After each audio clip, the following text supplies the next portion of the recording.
당신은 어쩌면 오늘도 문 앞에서 잠깐 멈췄을지 모릅니다.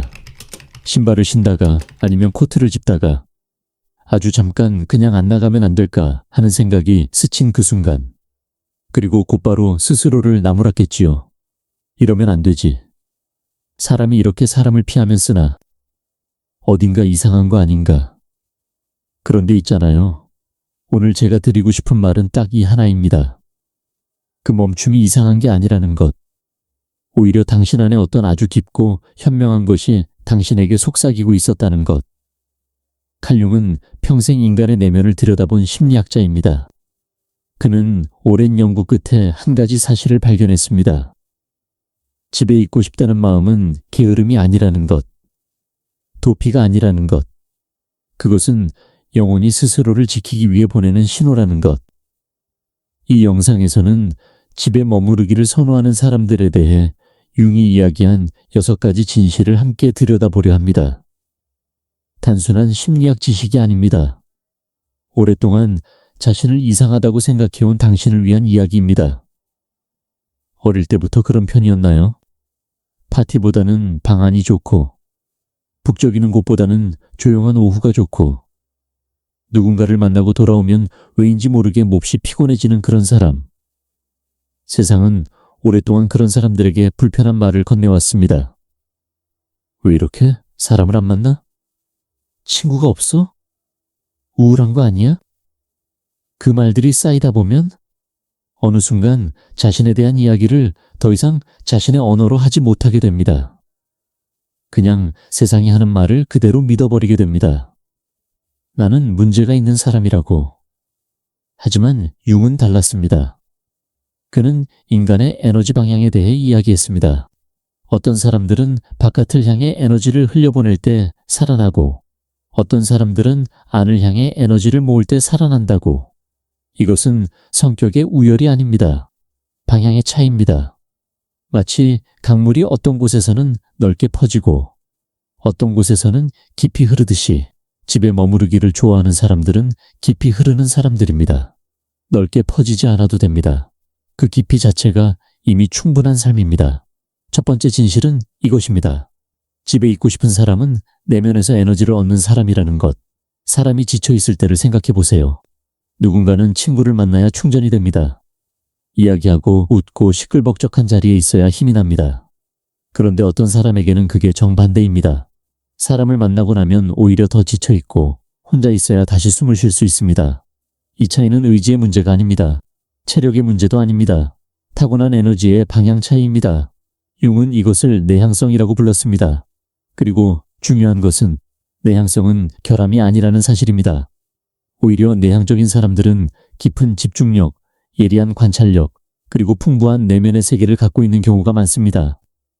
세상의 표면을 빠르게 훑는 대신 한 가지를 천천히 오래 바라보는 능력. 그것이 그들의 강점입니다.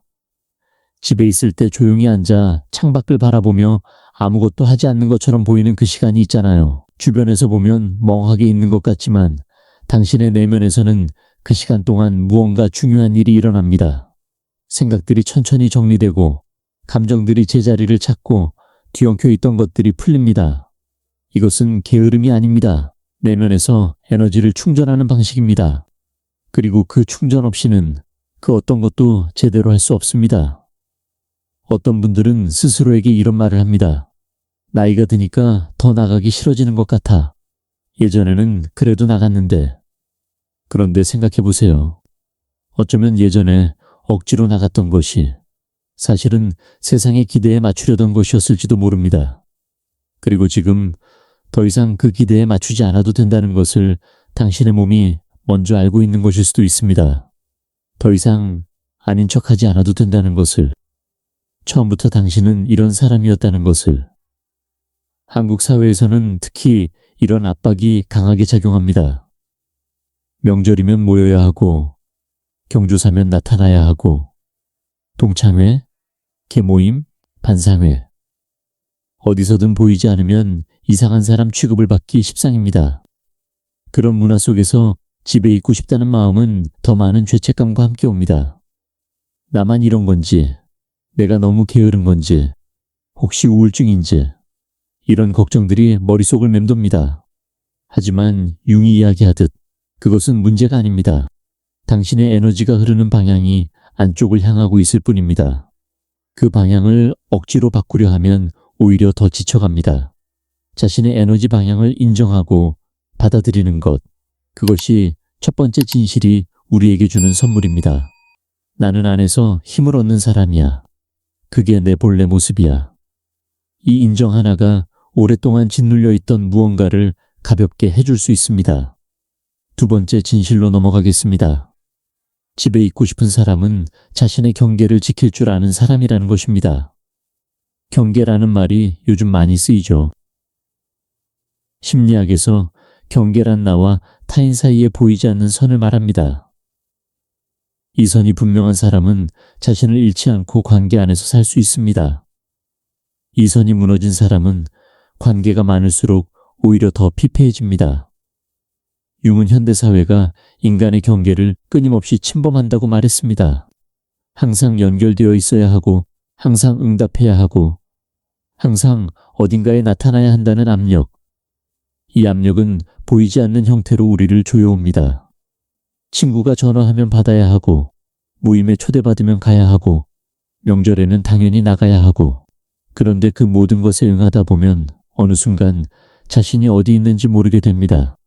나는 지금 진짜 원해서 이러는 건지, 아니면 거절하면 이상하게 볼까봐 그러는 건지. 집에 있고 싶다는 마음은 종종 이런 의미입니다. 잠깐, 나 지금 나를 좀 챙겨야 해. 이것은 이기심이 아닙니다. 자기 보호입니다. 경계를 지키는 행위입니다. 특히 50대, 60대가 되면 오랫동안 가족을 위해, 직장을 위해, 주변 사람들을 위해 살아온 시간이 쌓여 있습니다. 그 시간 동안 자신의 에너지를 얼마나 많이 바깥으로 내어주었는지 그 피로가 몸속에 켜켜이 쌓여 있습니다. 이제 집에 있고 싶다는 마음은 어쩌면 그 오랜 시간에 대한 자연스러운 응답일 수 있습니다. 이제는 안으로 돌아와도 된다는. 융은 자신의 경계를 모르는 사람은 자신이 누구인지도 모른다고 했습니다. 당신이 아니오라고 말할 수 있는 그 자리에 당신의 진짜 자아가 시작된다고. 집에 있겠다고 선택하는 것은 세상에 대한 거절이 아닙니다. 자신에 대한 긍정입니다. 물론 쉽지 않습니다. 주변에서 왜 또 안 나와? 라고 할 때 죄책감이 밀려오는 것은 당연합니다. 하지만 그 죄책감은 진짜 죄책감이 아닙니다. 그것은 오랫동안 다른 사람의 기준으로 자신을 보아온 습관에서 오는 것입니다. 천천히, 아주 천천히 그 기준을 내려놓는 연습이 필요합니다. 당신의 기준으로 당신을 보는 연습. 경계를 지킨다는 것이 꼭 사람을 밀어내는 것을 의미하지 않습니다. 오늘은 조금 쉬고 싶다고, 이번 모임은 다음에 가겠다고, 지금 당장은 혼자 있는 시간이 필요하다고 말하는 것. 그 말들이 처음에는 어색하고 두렵습니다. 상대방이 기분 나빠할까봐, 이상하게 볼까봐. 그러나 자신의 경계를 표현하고 지키는 것이 지속될수록 관계는 오히려 더 건강해집니다. 억지로 나가 있다가 집에 돌아와서 탈진하는 것보다 솔직하게 오늘은 집에 있겠다고 말하는 것이 더 나은 관계를 만들어줍니다. 융이 강조했던 것 중 하나는 페르소나라는 개념입니다. 페르소나란 우리가 사회에서 쓰는 가면입니다. 사람들 앞에서 보여주는 모습, 기대에 맞추어 만들어낸 이미지. 이 페르소나는 사회생활에 필요한 것이지만 지나치게 페르소나에 매몰되면 진짜 나를 잃어버리게 됩니다. 집에 있는 시간은 그 가면을 내려놓는 시간입니다. 아무 역할도 하지 않아도 되는 시간. 그 시간이 있어야 다시 가면을 써도 자신이 누구인지 잊지 않습니다. 세 번째 진실은 조금 더 깊은 곳에 있습니다. 집에 있는 사람은 자신의 그림자와 만날 용기가 있는 사람이라는 것입니다.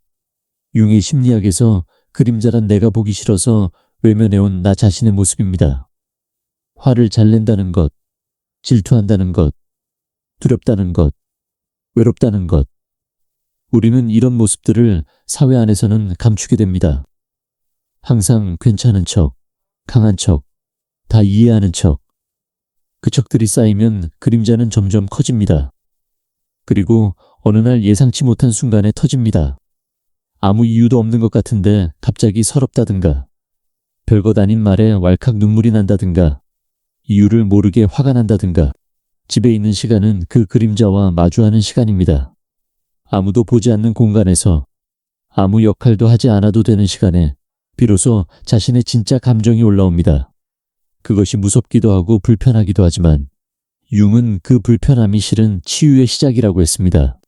생각해보면 그렇습니다. 누군가와 계속 함께 있거나 끊임없이 뭔가를 하거나 밖을 나다니다 보면 자신의 감정을 마주할 겨를이 없습니다. 바쁨은 어쩌면 그림자로부터의 도피일 수도 있습니다. 반면에 집에서의 고요함은 그림자가 나타날 수 있는 공간을 만들어줍니다. 그 공간이 무서운 분들, 집에 혼자 있으면 이상하게 생각이 너무 많아진다는 분들, 그것은 당신이 약한 것이 아닙니다. 당신의 내면이 드디어 말을 걸고 있는 것입니다.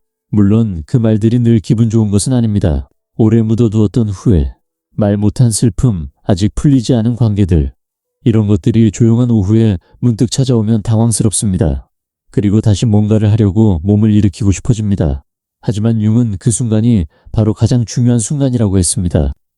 조금만 더 앉아 있어 보세요. 그 감정과 싸우지 말고 그냥 같이 있어 보세요. 그것만으로도 무언가가 조금씩 풀립니다. 그림자를 외면한다고 없어지지 않습니다. 무시한다고 사라지지 않습니다. 인정해야만 비로소 그것은 힘을 잃습니다. 그리고 그 인정이 일어나는 곳이 바로 집, 고요한 혼자의 시간 안에 있습니다. 특히 오랫동안 좋은 엄마, 좋은 며느리, 좋은 직원으로 살아온 분들에게 그림자는 더욱 오래 쌓여 있을 수 있습니다. 화내면 안 된다는 생각, 내 감정을 표현하면 민폐가 된다는 생각, 나보다 남을 먼저 챙겨야 한다는 생각, 이런 생각들 때문에 억눌러 온 감정들이 그림자 속에 가득합니다. 집에서 혼자 울 수 있다면 그것은 약한 것이 아닙니다. 오랫동안 당신 안에 있었던 무언가가 드디어 표현될 자리를 찾은 것입니다. 그 눈물이 흐를 수 있다면 그것이 치유입니다. 그림자와 마주하는 것은 한 번에 다 되는 일이 아닙니다. 천천히, 조금씩 그냥 있어주는 것에서 시작됩니다. 내가 이런 감정을 갖고 있구나. 나 요즘 이게 힘들구나. 이런 작은 인정들이 쌓이면서 그림자는 서서히 가벼워집니다. 네 번째 진실입니다. 집에 있는 사람은 창의성의 씨앗을 품고 있는 사람이라는 것입니다. 융은 인간의 무의식에는 엄청난 창의적 힘이 담겨 있다고 했습니다. 그런데 그 힘은 소음 속에서 나오지 않습니다. 끊임없는 자극 속에서 나오지 않습니다. 그것은 조용한 공간, 여유로운 시간, 그리고 방해받지 않는 혼자만의 순간에서 올라옵니다. 혹시 이런 경험 있으신가요? 딱히 하는 것 없이 그냥 앉아 있다가 갑자기 오래된 노래가 생각난다든가, 예전에 만들었던 음식이 떠오른다든가, 아니면 뭔가 해보고 싶다는 마음이 불쑥 든다든가. 그것이 무의식이 보내는 신호입니다. 당신 안에 잠들어 있던 무언가가 고요 속에서 깨어나는 신호. 바쁘게 사는 사람들은 이 신호를 자주 놓칩니다. 잡으려 하면 이미 사라져 있고 느꼈다 싶으면 다음 할 일이 밀려옵니다. 그런데 집에서 천천히 사는 사람들은 이 신호를 좀 더 오래 붙들고 있을 수 있습니다. 그래서 집에 있는 사람들 중에 손으로 무언가 만드는 것을 좋아하는 사람이 많습니다. 요리를 좋아하거나 식물을 키우거나 뭔가를 적거나 꽃을 꽂거나, 이것들은 단순한 취미가 아닙니다. 내면에서 올라온 창의적 에너지가 손을 통해 세상에 나오는 것입니다. 융은 이러한 창의적 표현이 영혼의 건강함을 나타낸다고 했습니다. 만들고 싶다는 충동, 표현하고 싶다는 욕구, 그것이 살아있다면 그 사람의 내면도 살아있는 것입니다. 거창한 예술이어야 할 필요가 없습니다. 오늘 저녁 밥상을 예쁘게 차려보고 싶다는 마음, 창가에 작은 화분 하나 놓아두고 싶다는 마음, 오랫동안 보관해두었던 시를 꺼내보고 싶다는 마음, 그 모든 것이 창의성입니다. 그 모든 것이 당신 안의 생명력입니다. 집에 있다는 것은 그 생명력이 표현될 수 있는 시간과 공간을 스스로에게 주는 것입니다. 밖에서 바쁘게 소비하는 대신 안에서 천천히 만들어가는 것, 그것이 더 깊은 삶의 방식입니다. 창의성에 대해 조금 더 이야기해 보겠습니다. 우리는 흔히 창의성이라고 하면 특별한 재능이 있는 사람의 것이라고 생각합니다. 화가, 음악가, 작가처럼 뭔가 특별한 것을 만들어내는 사람들. 그런데 융이 말하는 창의성은 그보다 훨씬 넓습니다. 삶을 어떻게 만들어가느냐, 하루를 어떻게 꾸려나가느냐, 관계를 어떻게 가꾸어 나가느냐, 이 모든 것이 창의적 행위입니다. 집에서 보내는 시간은 이런 창의성이 자랄 수 있는 토양을 만들어줍니다. 서두르지 않아도 되는 아침, 마음대로 움직일 수 있는 오후, 조용히 앉아 있을 수 있는 저녁, 그 시간들이 쌓이면서 당신만의 리듬이 생겨납니다. 그리고 그 리듬 속에서 당신만의 삶이 만들어져 갑니다. 융은 무의식 안에 원형이라는 것이 있다고 했습니다. 원형이란 인류가 오랫동안 공유해온 보편적인 이미지와 경험들입니다. 어머니의 이미지, 영웅의 이야기, 현자의 지혜. 이런 원형들은 우리가 조용히 자신 안을 들여다볼 때 더 강하게 울려옵니다. 집에 있는 시간이 길수록 이 깊은 내면의 보물들과 더 자주 만날 수 있습니다. 그리고 그것들이 자신의 삶과 연결되면서 의미가 생겨납니다. 5번째 진실입니다.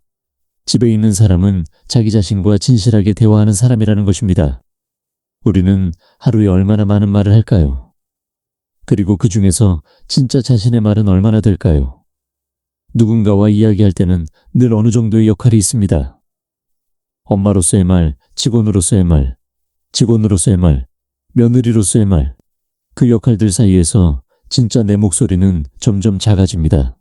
나는 지금 어떤 것이 좋은지, 무엇이 힘든지, 무엇을 원하는지, 그것을 소리내어 말해본 게 언제였나요?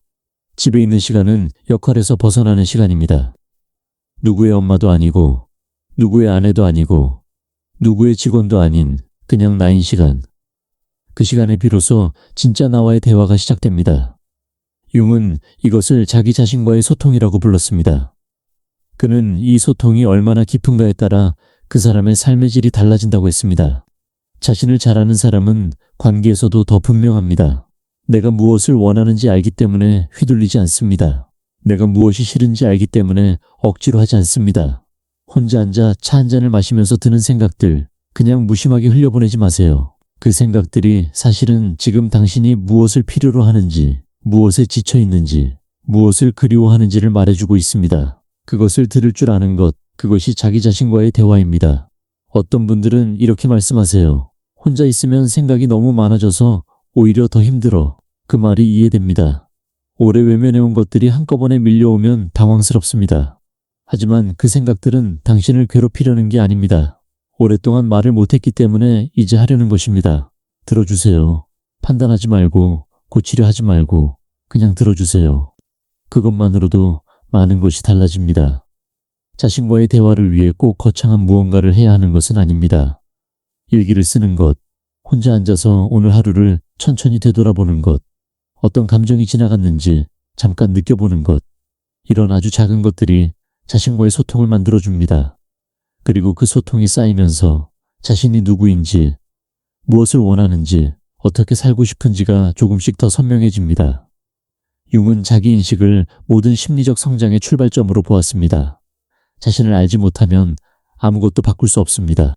하지만 자신을 알기 시작하면 삶의 방향이 서서히 바뀝니다. 집에서 보내는 조용한 시간은 그 알미 시작되는 곳입니다. 이제 6번째, 마지막 진실입니다. 집에 있는 사람은 진정한 자기 자신을 향한 여정 위에 있는 사람이라는 것입니다. 융의 심리학에서 가장 핵심적인 개념 중 하나는 개성화입니다. 그것은 간단히 말하면 이런 것입니다. 우리는 태어나서 자라면서 사회가 요구하는 모습으로 스스로를 만들어갑니다. 착한 아이, 성실한 학생, 좋은 직원, 헌신적인 부모. 이런 역할들이 겹겹이 쌓이면서 진짜 나는 점점 가려집니다. 개성화란 그 가려진 진짜 나를 다시 찾아가는 과정입니다. 사회의 기대에서 조금씩 벗어나서 내 안의 소리에 귀 기울이면서 있는 그대로의 나를 받아들이는 여정. 이 여정은 일반적으로 인생의 후반기에 더 강하게 찾아옵니다. 40 이후 혹은 50 이후. 그때쯤 되면 사람들은 뭔가 이상한 느낌을 받기 시작합니다. 나는 지금까지 무엇을 위해 살았나? 이게 진짜 내가 원하는 삶인가? 주변의 기대대로 살아왔는데 왜 이렇게 허전할까? 이런 물음들이 올라오기 시작하는 것. 그것이 개성화가 시작되는 신호입니다. 그리고 그 개성화는 밖에서 이루어지지 않습니다. 안에서 이루어집니다. 집에서, 고요한 시간에, 자신과 마주하는 그 순간들이 쌓이면서 진짜 나를 조금씩 만나게 됩니다. 집에 있고 싶다는 마음은 어쩌면 이 개성화의 부름일 수 있습니다. 이제는 밖이 아니라 안으로 가야 할 때라는, 이제는 역할이 아니라 본질로 돌아가야 할 때라는. 특히 50대, 60대 여성분들에게 이 말이 닿았으면 합니다. 자녀를 키우고 살림을 하고 직장을 다니고 부모를 모시며 평생 바깥을 향해 에너지를 내어주던 삶. 이제 그 긴 헌신의 시간이 어느 정도 정리되고 나면 처음으로 나 자신을 돌볼 시간이 생깁니다. 그런데 막상 그 시간이 오면 어색합니다. 이제 뭘 해야 하지? 내가 뭘 좋아하는지도 잘 모르겠고 혼자 있는 게 오히려 낯설기도 하고 그 어색함은 자연스러운 것입니다. 오랫동안 자신을 잊고 살아왔으니까요.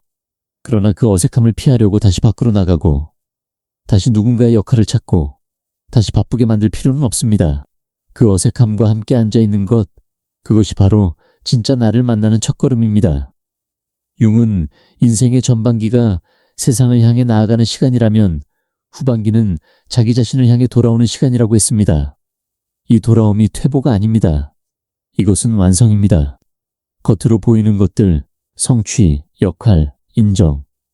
이것들은 전반기의 것들입니다. 후반기에는 더 깊은 것들이 기다립니다. 나는 누구인가? 내 삶은 무엇을 향하고 있는가? 나에게 진정한 의미는 무엇인가? 이 물음들과 함께 사는 것. 그것이 후반기 삶의 과제입니다. 집에 있는 시간은 그 물음들과 함께 앉아있는 시간입니다. 답을 찾으려 애쓰지 않아도 됩니다. 그냥 물음 곁에 있어주는 것만으로도 충분합니다. 그 물음들이 살아있는 한 당신의 내면도 살아있는 것입니다. 개성화의 여정이 순탄하지만은 않습니다. 그 길에는 두려움도 있고 외로움도 있고 때로는 자신이 과연 맞게 가고 있는 건지 알 수 없는 막막함도 있습니다. 변화를 원하면서도 익숙한 것에서 벗어나는 것이 두렵습니다. 그것은 당연한 것입니다. 새로운 자신을 향해 나아간다는 것은 언제나 어느 정도의 불안과 함께 옵니다. 하지만 융은 말했습니다. 그 불안이 바로 삶이 살아있다는 증거라고.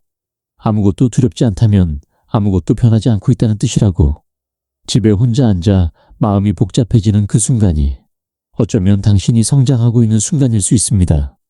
더 깊은 자신을 향해 조금씩 나아가고 있는 순간, 이제 긴 이야기를 마무리하려 합니다. 오늘 이 6가지 진실을 들으시면서 어쩌면 눈물이 조금 났던 분도 있을지 모릅니다. 혹은 오래 묵어있던 어떤 것이 조금 풀린 것 같은 느낌.